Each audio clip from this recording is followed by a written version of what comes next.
Halo semua, perkenalkan nama saya Bella Novita Aryani, NPM 181136, mata kuliah Sistem Informasi Manajemen. Dalam materi ini, kita akan membahas menggunakan teknologi informasi e-commerce. Sebelumnya, kita harus tahu apa itu e-commerce. E-commerce adalah penyebaran, pembelian, penjualan, pemasaran barang dan jasa melalui sistem elektronik seperti internet.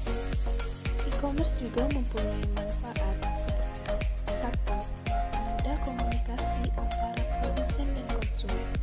Dua, mempermudah pemasaran dan promosi barang atau jasa.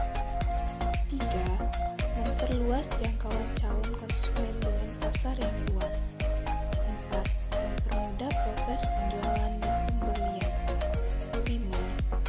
Mempermudah pembayaran karena dapat dilakukan secara online.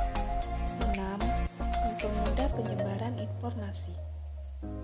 Adapun kendala-kendala e-commerce. Yang pertama, biaya tinggi. 2. Masalah keamanan. 3. Perangkat lunak yang belum mapan atau tidak tersedia. Selanjutnya adalah pengelompokan e-commerce. Yang pertama, business to business atau B2B. B2B e-commerce meliputi semua transaksi elektronik barang atau jasa yang dilakukan antar perusahaan. Contoh, Garuda Indonesia dan Unilever. Kedua, business to consumer atau B2C.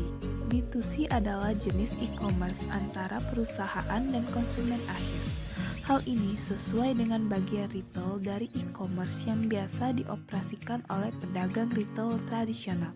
Contohnya adalah Bineka.com. Yang ketiga, consumer to consumer atau C2C. C2C merupakan jenis e-commerce yang meliputi semua transaksi elektronik barang atau jasa antar konsumen.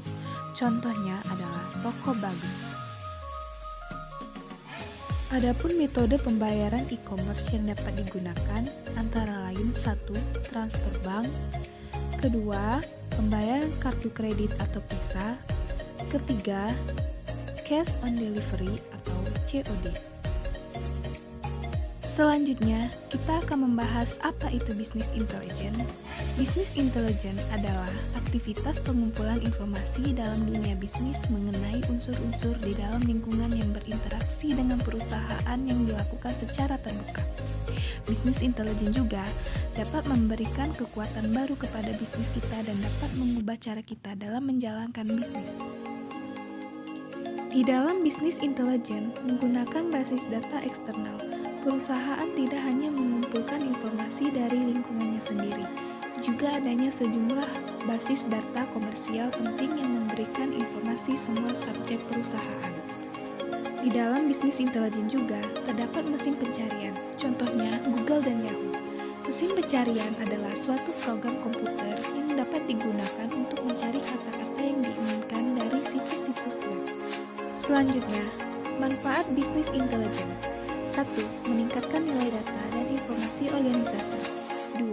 Memudahkan pengukuran kinerja organisasi. 3.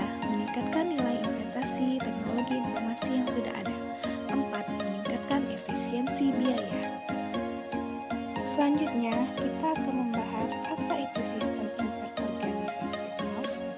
Sistem interorganisasional adalah suatu sistem yang dapat membuat hubungan elektronik dengan perusahaan lain untuk menciptakan suatu sistem interorganisasional sehingga semua perusahaan bekerja bersama sebagai suatu unit yang terkoordinasi meraih manfaat yang tidak dapat diraih oleh perusahaan lain. Berikut ini adalah manfaat iOS. Terbagi menjadi dua. Yang pertama, efisiensi komparatif. Dengan bergabung dalam iOS, para mitra dagang dapat menyediakan barang dan jasa mereka dengan biaya yang lebih murah daripada pesaing. Perbaikan dalam efisiensi ini dapat berasal dari dalam dan berkaitan dengan organisasi lain. Efisiensi internal terdiri dari perbaikan dalam operasi perusahaan itu sendiri. Efisiensi antar organisasi mencakup perbaikan yang diperoleh melalui kerjasama dengan perusahaan lain. Yang kedua yaitu kekuatan penawaran. Kemampuan suatu perusahaan untuk menyelesaikan perselisihan dengan pemasok dan pelanggannya yang menguntungkan dirinya disebut kekuatan tawar-menawar.